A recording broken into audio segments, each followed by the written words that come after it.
Hi everyone, I'm Jack the Rambling Raconteur, and I hope that you're doing well. I'd like to share a few thoughts on Laughable Loves, the early stories of Milan Kundera. These stories provide a fascinating glimpse into life and love in the 1960s Czech Republic, then part of Czechoslovakia. And throughout these stories, Kundera has these dueling impulses. On the one hand, there is a dark, ironic humor that permeates so many passages, but Kundera is also incredibly humane in the way he wants to explore his characters and their relationships.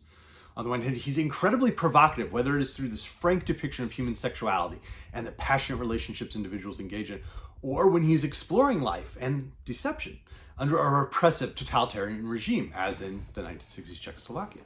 But throughout all of those, Kundera is getting at something deeper. He really wants to examine what he regards as the absurdity of our existence, whether it is our existence as couples or in romantic entanglements, or our existence in a society.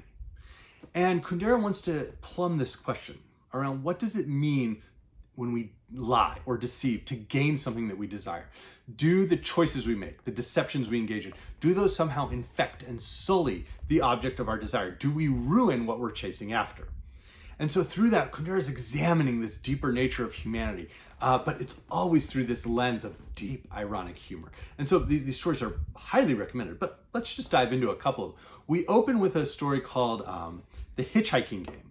And it's important that the stories that open and close the book sort of have this parallel. In the first one, we have The Hitchhiking Game, where there's a young couple who pretend to the boyfriend pretends to pick up the girlfriend as a hitchhiker when they're out on vacations, and then they pretend to get to know each other and engage in this like sort of fling while they're out, traveling, and that somehow this is what has bolstered their relationship and allowed them to continue seeing each other and to continue taking vacations together.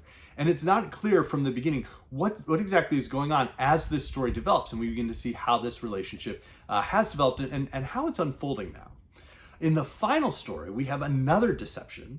Here, it's much less playful. We have a character who, in order to get closer to someone he likes, decides to go to church with her. But that's possibly going to get him in trouble and might even lose him his job as a teacher. So in order to keep his job, he says, well, I've just been exploring it, and I'm starting to feel these deep religious impulses. It's not just a fad, it's something I really think about. Don't fire me.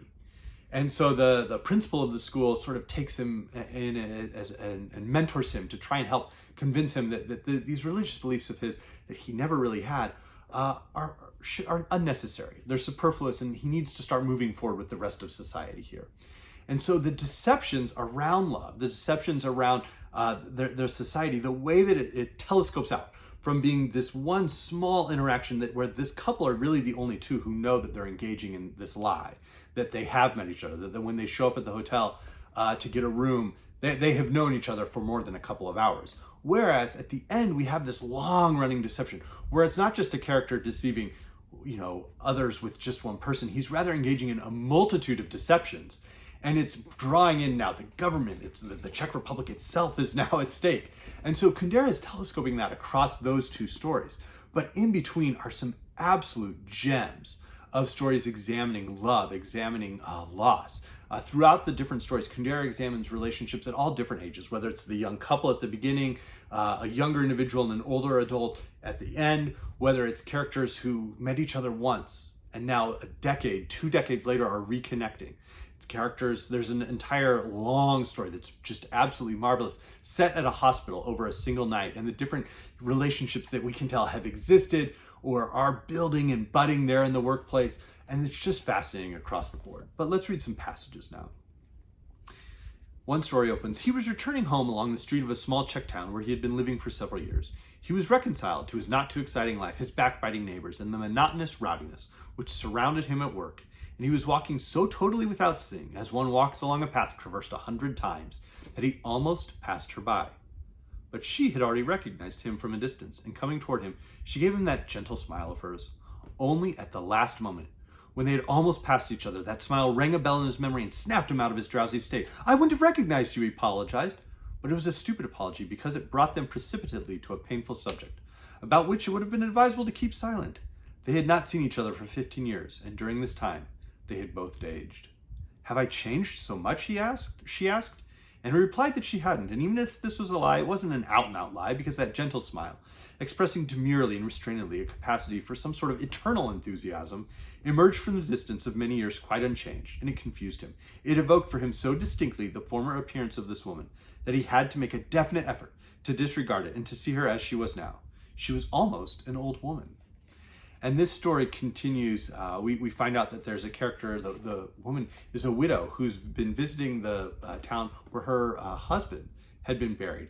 And she finds out then that the lease on their grave plot had expired. And so his grave is no longer even there. And so it brings to mind all of these ideas around, what's going on. And this phrase about the old must make room for the dead.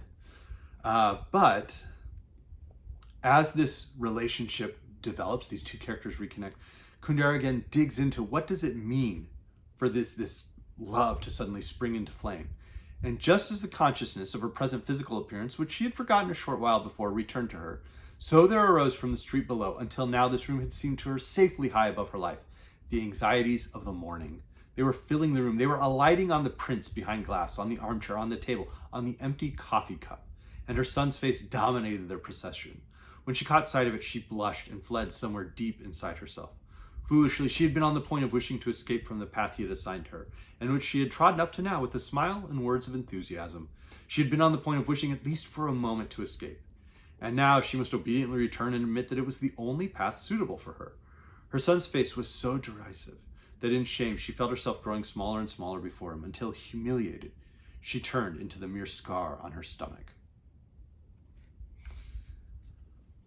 And so the way that these characters push at each other, the impulses they feel, the shame that they feel from their own memories, and the way that the only way they seem to be able to rescue themselves out of these ruts that they fall into in life is through some human connection, even however brief and fleeting it might be. A memory that was 15 years old suddenly connects them, and it's just enough of a spark to relight this flame in their lives. It is really, really humane, and it's fascinating. In other stories, Kundera does become a little more explicit about life in the Czech Republic. He has, as I had mentioned, the character who potentially loses his job for going to church and then waving, to someone as he's exiting the church at a later point in the story. There's another story involving a character who gets a letter, and because he's just finally had the physical consummation of this relationship with a woman he desires, he decides to be generous and make a note that he'll reply and he'll write a review of this work, sight unseen. Then he discovers the work and it's just awful, and he doesn't want to write it, but he doesn't want to deal with it.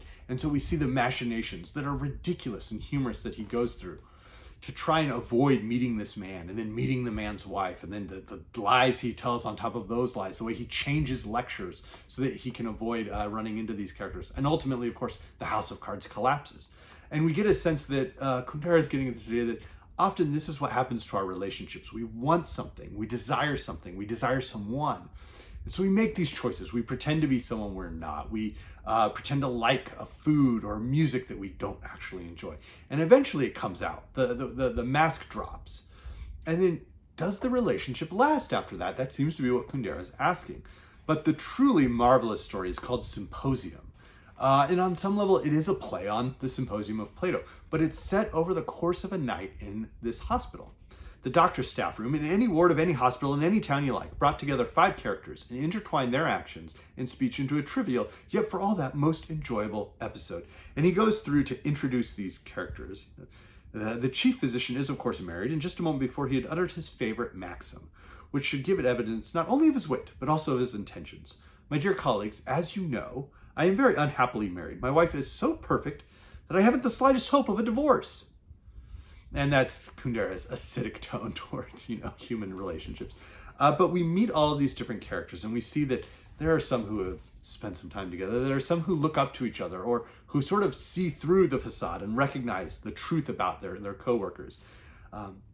And so over the course of this night, we see the ways that characters are trying to build their relationships, whether it's a younger doctor going out and trying to go urinate outside with the older physician who he respects so that he can have some closer bond. Whether it's a doctor who's a woman sort of telling off a character and saying, everybody knows this about you and everybody thinks this about you, and this nurse felt the same way, and that's why this has all been happening. At one point, we have a piece where a character, it's suggested that two characters are going to spend time as a character sits down on another character's knee. And the next heading of the story goes, "What did Dr. Havel do? ...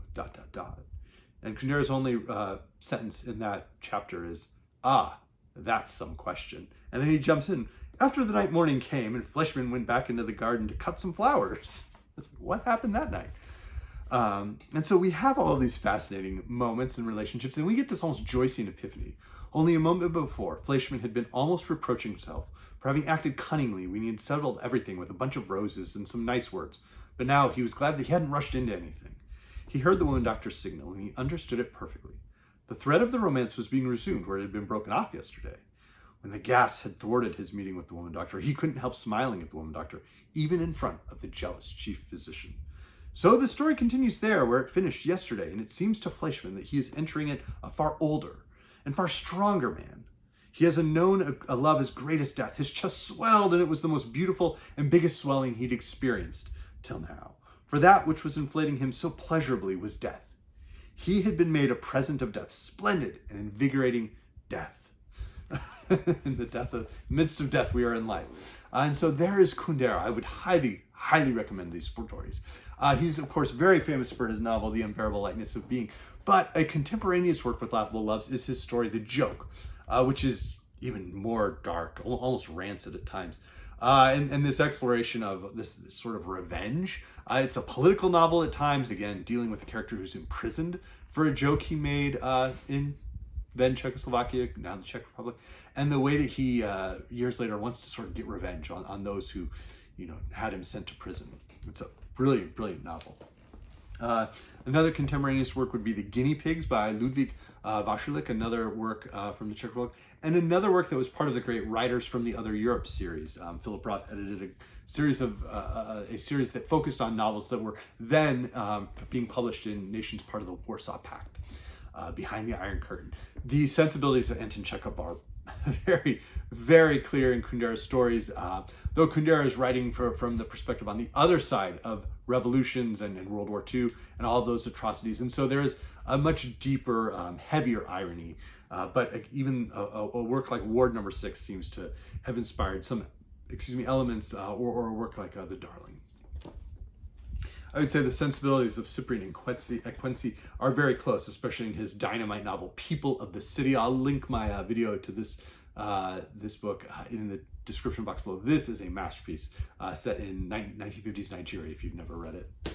The Comedy of Menace of Harold Pinter feels very close to what Kundera was achieving in his stories. There's an undercurrent of danger in so many of the stories and in so many of Pinter's plays.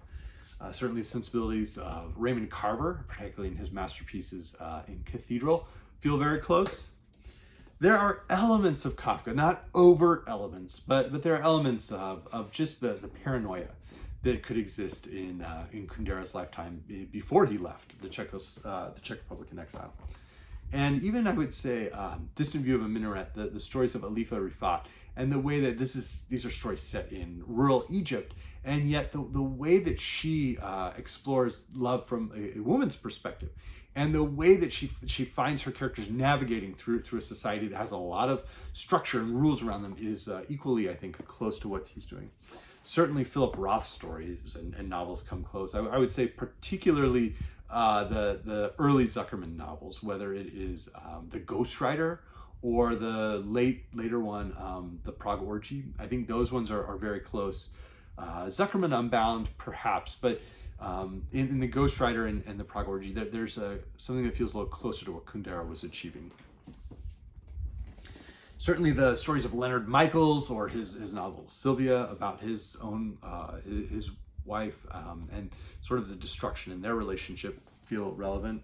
The way that Kundera views love is not super far from what happens in Miss Lonelyhearts by Nathanael West. There, as I mentioned, there was that absurdity that Kundera is pushing at, and that feels close to what Haruki Murakami is doing in his best stories as well. The frank sexuality and the attempts to be ironic and subversive but sly feel close to what John Updike was doing in many of his earlier stories. And certainly works like Revolutionary Road from Richard Yates, wonderfully written, but a harrowing depiction of marriage.